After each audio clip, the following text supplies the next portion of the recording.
para nossa meditação, Salmos 46. Esse texto veio do meu coração na quinta-feira. É um texto muito conhecido.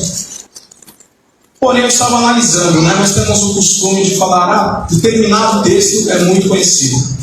Embora seja muito conhecido, ele não deixa de ser inspirado. Ele continua sendo boca de Deus para nossas vidas. Ele continua a ser inspirado.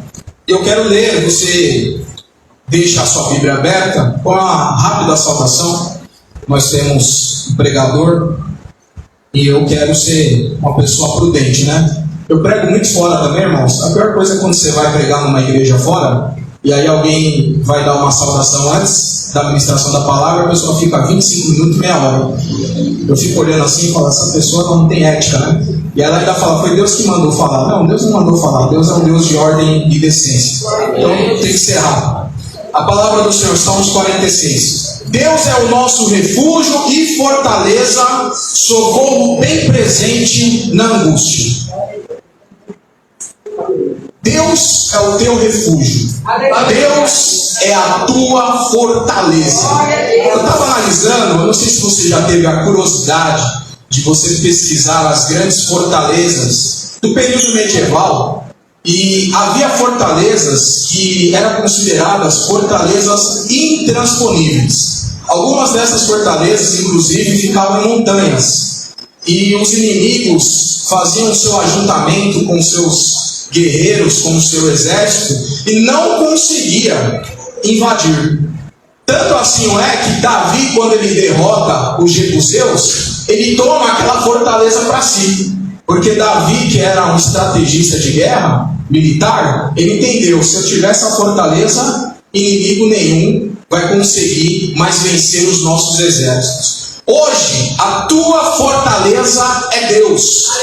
O salmista, ele está expressando na palavra, é que os inimigos podem tentar invadir a sua fortaleza, pode tentar querer invadir e destruir você, a sua casa, a sua família, mas o salmista logo ele entendeu que nós estamos amparados, estamos na fortaleza que é Deus. Então o inimigo, ele não tem como invadir. Aí o versículo 2 ele diz: pelo que não temeremos. Qual é os temores que você está nessa noite? Qual é os medos que você está? Estamos iniciando o ano de 2024 e já tem pessoas pessimistas. Mas qual vai ser o rumo do governo federal? Mas qual vai ser o rumo das calamidades da natureza? Mas qual vai ser os rumos da política internacional? Existem rumores de guerra, existe tanta coisa acontecendo, e isso gera às vezes ansiedade, isso gera às vezes estresse, porque o medo ele é como um microscópio que ele aumenta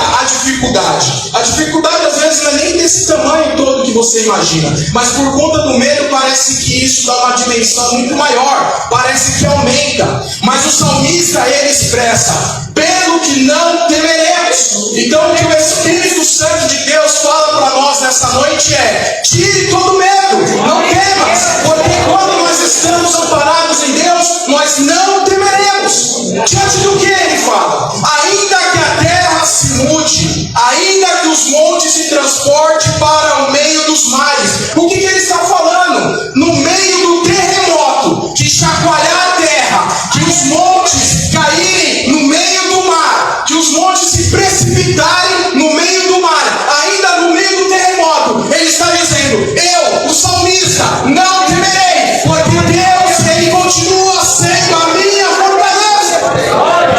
E no versículo 3 ele diz: ainda que as águas se rujam e se perturbem, ainda que os montes se abalem pela sua braveza. Quando ele fala ainda que as águas se rujam, ele está falando ainda que venha a haver um tsunami, ainda que venha a haver um vendaval, que as ondas vierem numa altura enorme, ainda assim eu não temerei, porque Deus, ele é a minha fortaleza. E aí ele continua no versículo 4: há um rio cujas correntes alegram a cidade de Deus, o santuário das moradas do Altíssimo. Deus está no meio será abalada. Deus ajudará ao romper da manhã. Observe que quando o salmista ele fala que há um rio, que as correntes alegram a cidade de Deus, ele está falando da Jerusalém.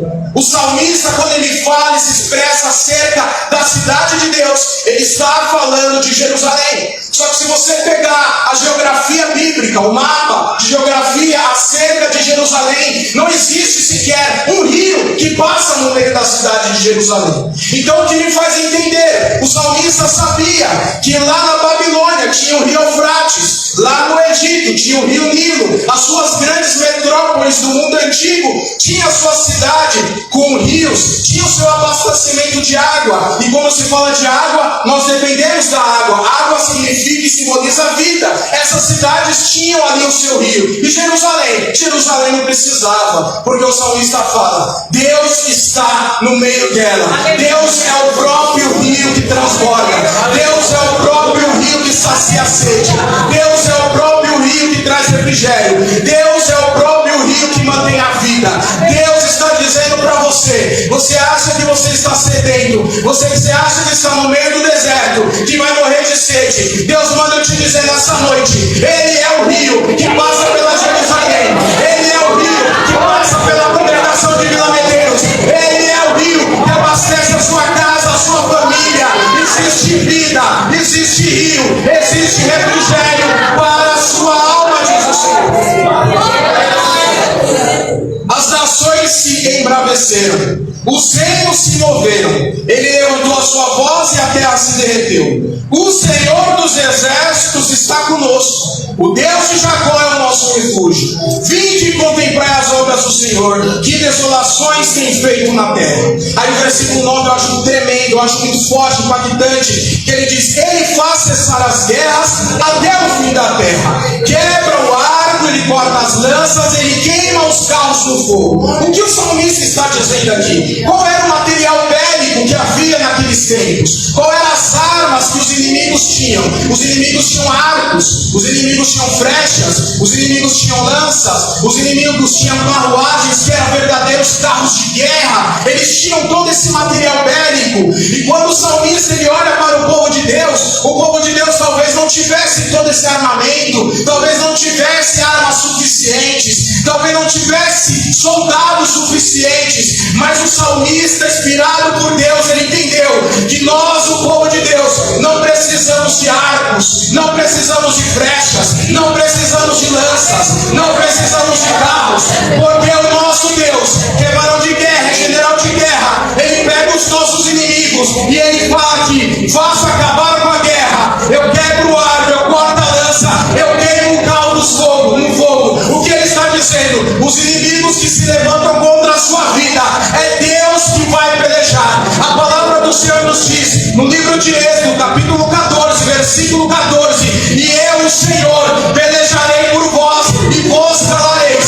Eu não sei qual é a situação que você está passando, eu não sei qual é a luta, eu não sei qual é a guerra, mas Deus diz na sua palavra, pela revelação do Espírito Santo: sou eu que faço a guerra acabar, sou eu que faço a guerra cessar, sou eu o Deus que nunca perdeu batalha, que voa diante de vós. Então fique em paz, não temais, porque Deus ele está contigo. E aí ele termina, vou terminar aqui no versículo 10: se ele peleja a sua causa, se ele peleja a sua guerra, então qual é a nossa disposição? Como é que nós devemos ficar? Aí ele diz no versículo 10: aquietai-vos. Aquietai-vos. Fica tranquilo. Aleluia. Joga toda a sua ansiedade em Deus, porque Deus tem cuidado de vós. Você entrou por essas portas ansioso, com seu coração batendo forte, com taquicardia, falando: Senhor, o que vai acontecer? O que vai acontecer na segunda-feira? O que vai acontecer nesse ano de 2024? Como é que as coisas